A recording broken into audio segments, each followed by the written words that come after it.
Harus dicabut. Aktif. Iya, Ce. Sebelumnya Iya. Cepopong membawa seorang mahasiswa yang sedang S3. Ya, Pak Asep namanya. Supaya kita lebih yakin bahwa peristiwa kurban ini adalah betul-betul tangan yang maha. Sok dongeng saya tik. Sep, Naon? dongeng Sok lah. sedikit. Jangan panjang-panjang. Ya, terima kasih. Dongeng.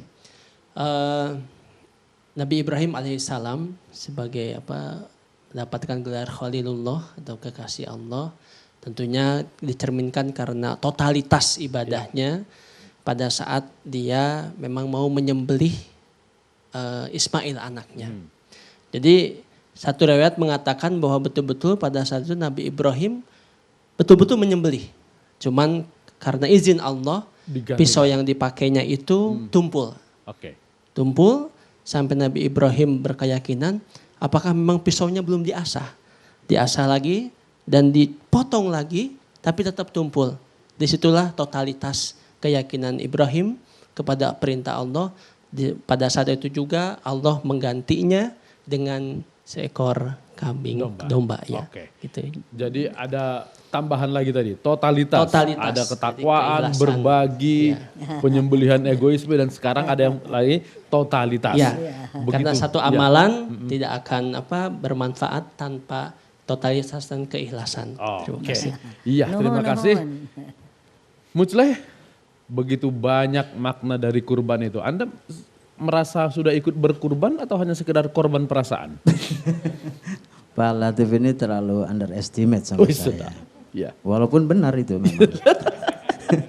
Kita selalu menjadi korban perasaan ya. Iya. Terutama kalau kita kaitkan dengan konteks negara, bangsa. Momentum ini kan seharusnya menjadi penting ya. Bukan hanya PKS yang memberikan nilai-nilai kepada masyarakat. Kurban ini dijadikan momentum. Ya. Bagaimana pemerintah bisa lebih dekat kepada rakyat, menghampiri rakyat dari asal kata yang pertama tadi saya kutip kan.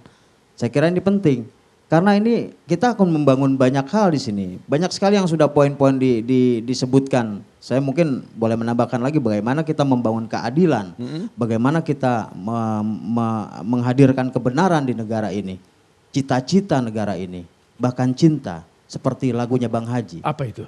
Berkorban demi keadilan, berkorban demi kebenaran, berkorban demi cita-cita, bahkan berkorban demi cinta. Itu saya kira. Jadi Bang Haji itu sudah berpikir jauh-jauh hari tentang kurban dan bagaimana kehidupan bernegara ya? Iya, betul sekali. Saya kira itu konteks yang harus kita laksanakan. Baik, oke. Pak Adi, dalam mau nyanyi juga? Saya tertarik tadi istilahnya pakai Ustadz tadi. Iya. Pemberdayaan masyarakat. Kalau menurut saya malahan itu pemberdayaan negara. Negara harus belajar dari masyarakatnya. Negara harus belajar dari apa yang dilakukan oleh ibu kita ini. BPJS baru ada sekarang. Kalau kita dari dulu ada tetangga sakit, saudara sakit, kita turun tangan. Ada tetangga nggak bisa bayar sekolah, saudara nggak bisa bayar sekolah, kita turun tangan. Jadi saya rasa negara ini harus belajar dari masyarakat. Banyak kearifan di dalam masyarakat kita ini yang luar biasa, yang harus diangkat jadi program-program negara. Ya. Nah, dengan cara seperti itulah menurut saya Pak. Jadi ini bukan pemberdayaan masyarakat, pemberdayaan negara. Negara harus hadir ketika tidak ada ketidakadilan. Negara harus hadir ketika ada, mana negara belum pernah kepikiran ini. Posyandu lansia belum pernah. Ini Mbok ya belajar diangkat jadi programnya negara. Saya rasa. Iya, saya setuju. Jadi yang dimaksud memang pemberdayaan masyarakat oleh negara. Oleh negara. Jadi negara punya kewajiban, punya PR besar hari ini. Termasuk selain bahwa negara punya kewajiban memberdayakan masyarakat, memperbanyak masyarakat yang menjadi pelopor terdepan dalam berbagai nilai pengorbanan ini seharusnya juga harus diberikan contoh oleh para pejabat-pejabat kita. Ya. Gitu. Jangan kemudian masing-masing memelihara egoisme dan masing-masing memelihara keserakahan. Karena keserakahan ini juga harus dipotong, harus disembelih gitu. Kalau tidak disembelih, maka dia akan menjadi suatu penyakit yang sangat membahayakan bukan saja kepada dirinya, tetapi kepada bangsa dan negara itu sendiri. Oke. Jadi kalau kita lihat misalnya akar persoalan dalam berbangsa bernegara kita ini, itu pertama adalah karena sifat-sifat buruk manusia. Sifat-sifat buruk manusia ini kalau kita lihat mengacu Imam Al-Ghazali, ini di antara sifat yang paling bahaya itu adalah sifat serakah. Kenapa? Karena dia tidak berhenti pada dirinya sendiri. Kalau orang itu misalnya pemarah, berhenti pada diri sendiri. Ya. Tapi ketika serakah, nanti ada objek yang diserakahi.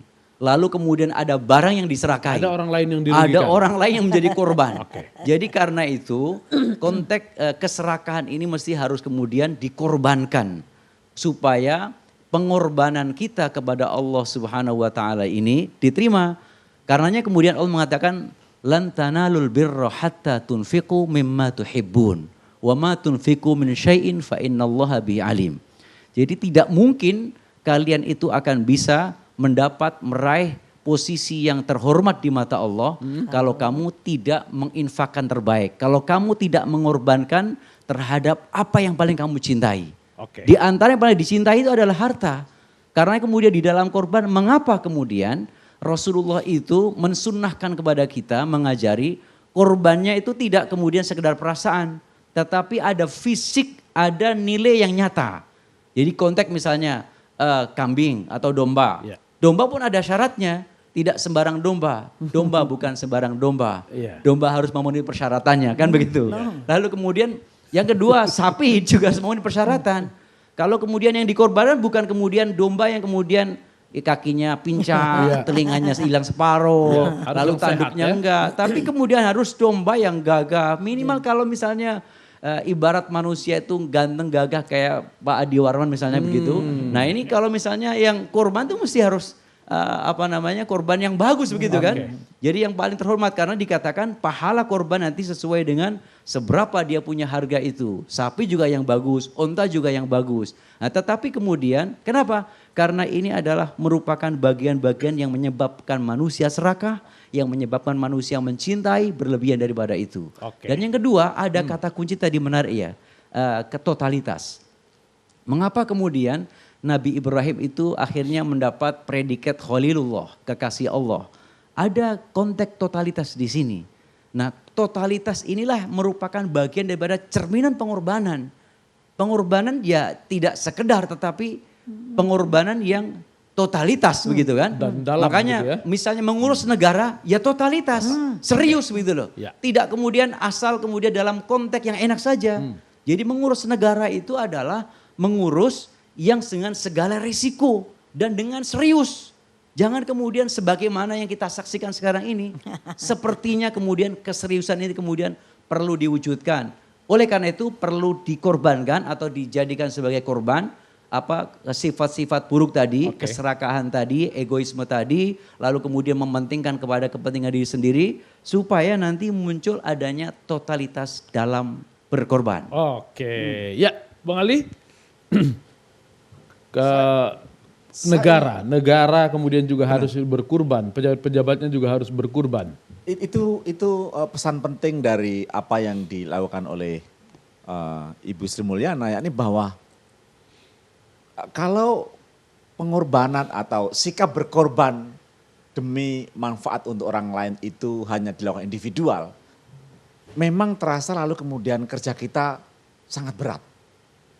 Tapi kalau kolektif, apalagi dilembagakan sebagai sebuah kebijakan publik dari pemerintah, luar biasa itu kekuatan yang akan dicapai. Bagaimana pengorbanan yang sebenarnya pesan-pesan kecil bisa punya manfaat yang sangat dahsyat terhadap pembangunan ekonomi, pemberdayaan masyarakat lemah, amanat pemerintah itu sendiri untuk menggolkan kebijakan-kebijakan yang memang dijanjikan ketika kampanye dan seterusnya.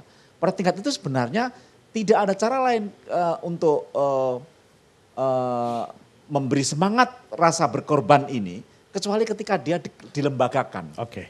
Apa yang saya maksud dengan lembagaan adalah bertindak secara kolektif lalu kemudian pemerintah mencari semacam formula lah sebagai cara untuk mengatasi berbagai masalah-masalah kepincangan yang sekarang ini kita rasakan secara tajam. Baik, saya ke Ibu lagi. Ada perhatian dari RT, RW, lurah atau camat kepada posyandu yang Ibu adakan? Ya awal-awalnya itu sampai hampir 12 tahun ini perhatiannya ya hanya baru berapa bulan inilah dapat bantuan dari kelurahan ya, baru 3 bulan deh. Itu hanya berapa orang ya, tapi saya alhamdulillah karena hasil jerih payah saya ini selama 12 tahun ada hasilnya. Posyandu saya dikenal sama pemerintah, tapi bukan. Pengenalannya seperti apa? Ada penghargaan atau apa? Bukan, jadi mereka ada pemberian sedikit buat makan lansia. Nah, ini loh Posyandu Lansia Samara, itu saya sudah diakui gitu loh. Kerja kita itu diakui udah seneng sekali, apalagi kalau dibantu dan lansia-lansia itu dikerjakan ya. Jadi lansia saya itu kebanyakan menengah ke bawah. Ya. Nah, kalau yang udah menang ke atas, mereka punya kelompok sendiri. Pernah saya datangin, ada di kampung saya itu ada beberapa RT yang tidak mau gabung dengan lansia kita. Karena ekonomi. Oh. Jadi di Indonesia, apalagi di tempat saya itu masih ada gap. Iya. Ya. Udah lansia miskin lagi, malas gue gitu ya. Jadi yang lansia-lansia yang mampu itu punya kelompok, mungkin dia bikin kelompok di mana, lansia-lansia dia atau kumpulan-kumpulan teman-teman dia gitu. Nah kalau saya ini lansianya udah nggak bayar ya, terus maunya mereka tuh datang makan gratis, ya. Terus saya kasih obat juga, kalau vitamin sama penyuluhan hati mereka kita bersihkan, ya. Itu ya dengan kadang saya juga apa yang harus saya kerjakan ya. Saya ingin mereka itu punya pekerjaan yang layak. Mereka masih kerja jadi pembersih sekolah. Ya, jadi pagi-pagi subuh dia bersihin sekolah SD dan TK dan dagang makanan. Tapi itu sungguh baik, saya masih angkat jempol sama mereka. Mereka tidak tergantung dengan anaknya. Nah, itu yang ada segi positifnya untuk saya bersemangat terus untuk hidup lebih banyak lagi memberi dan bermanfaat. Oke, Bang Adi, memberi untuk kebajikan orang banyak, ini saya kira perlu digarisbawahi ya. Iya, dalam teori ekonomi ini juga sangat luar biasa Pak. Berapa sih kita bisa makan bener gak? Ya. Tapi kalau kita memberi ke orang banyak bener gak? Buat kita tambahan 1 gelas air mungkin karena kita tadi udah minum 3 gelas air, tambahan 1 gelas air gak begitu berarti. Tapi bagi orang yang gak punya air, 1 gelas air itu sangat berharga. Dan yang paling penting dari apa yang diceritakan oleh Ibu ini, memang apa yang kita lakukan untuk orang-orang miskin ini nggak membuat orang miskin itu jadi kaya, nggak membuat. Tapi yang lebih penting daripada itu adalah ada hubungan yang harmonis antara si kaya sama si miskin.